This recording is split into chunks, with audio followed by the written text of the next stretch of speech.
Hey guys, on this week's how-to video, it's going to be a quick and easy one. We are adjusting the cam chain tensioner.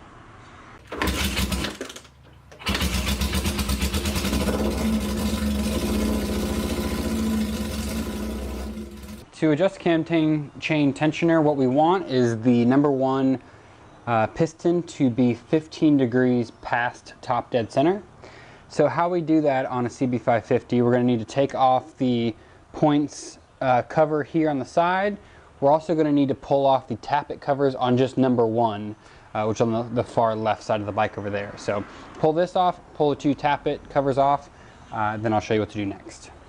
Okay, remove those, just the two Phillips style screws on the breaker cover, and then two 17 millimeter and you can just use a box wrench or a socket or whatever to pull those off. So what we're looking for is right through this little hole right here.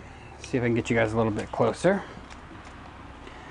So right through this hole, and you're not going to be able to see it, I'm sure, on camera, but there are marks on the inside of a plate that rotates around. So basically what you can do is throw a 24 millimeter socket on the bolt right here, or you can use the Kickstarter to turn it around. But you're looking to line up the T mark, and I'll put a image on the screen so you can see what I'm talking about, but you're looking to line up the T mark with the 1-4 with the line on the crankcase itself. That indicates that the number one cylinder is at top dead center. But the reason we took those tappet covers off is, twice in the 4 strokes that make up a 4-stroke engine, that piston will be at top dead center. So once on the compression stroke, which is what we're looking for, but also at the exhaust stroke. So we can check on the actual rockers themselves and see if they're loose to see if we're on the right stroke or not. Okay, we're over here on this side of the bike to make sure we are on the correct stroke. If you shake these, you can actually see these are tight, meaning we're on the exhaust stroke. So we actually need to spin the motor over 360 degrees so that we are at top dead center on the compression stroke. Okay, so I spun it around 360 degrees and lined up those marks again, and now you can see both of these rockers are loose. So now what we need to do is turn it just a little bit more, because we're looking for, like I said, 15 degrees past top dead center.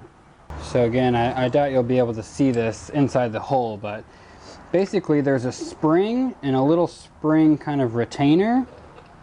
And what we're looking to do is just put the spring retainer just past the mark that's actually on the crankcase. So it's not very much of a turn at all. Like I said, it's just we're looking for about 15 degrees past, and that's exactly where we are right now. Okay, so now that we have the engine in the right place, and the reason we do this is because this actually simulates the running of the engine. So this is where that cam chain has the most, I guess is the most loose. It has the most kind of play in it, which is why we want to adjust it here. So now, here's the cam chain tensioner right here, or these, I should say, the lock nut for it. So it's a 10 millimeter nut. We're going to loosen it, and then as soon as we let go, it should automatically adjust, because it has a spring kind of on the inside. So we're going to loosen that 10 millimeter up, and then you'll see that flathead should just automatically go in a little bit. If it doesn't, it could be a little bit stuck. And what you can do is just take a flathead and turn it a little bit counterclockwise, then let go, and that spring should adjust it right to where it needs to go. So you'll see what I'm talking about here when I do it in a second. Okay, we're going to go ahead and loosen it up.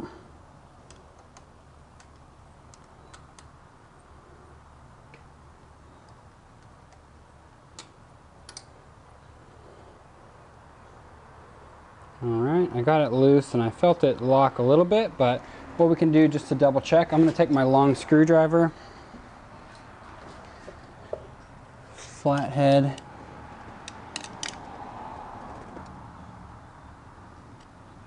get it on there, and like I said, you can turn it. There you go. You can see I'm turning it kind of clockwise, and then it's springing right back to where it needs to go. So now that that's there, we can just tighten that bolt back down.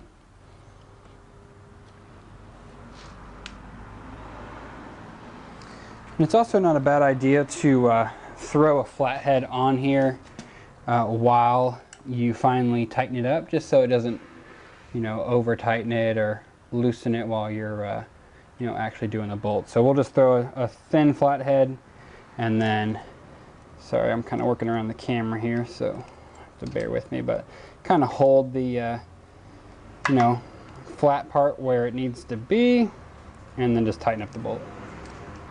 Alright guys, that is literally it. It's that easy. So we are going to go ahead and throw our points cover back on, our two tappet covers, and that's it. So that's going to be it for this week's how-to video. Like I said, short and sweet. If you guys have any questions, let me know. Make sure to like and subscribe and follow along for more.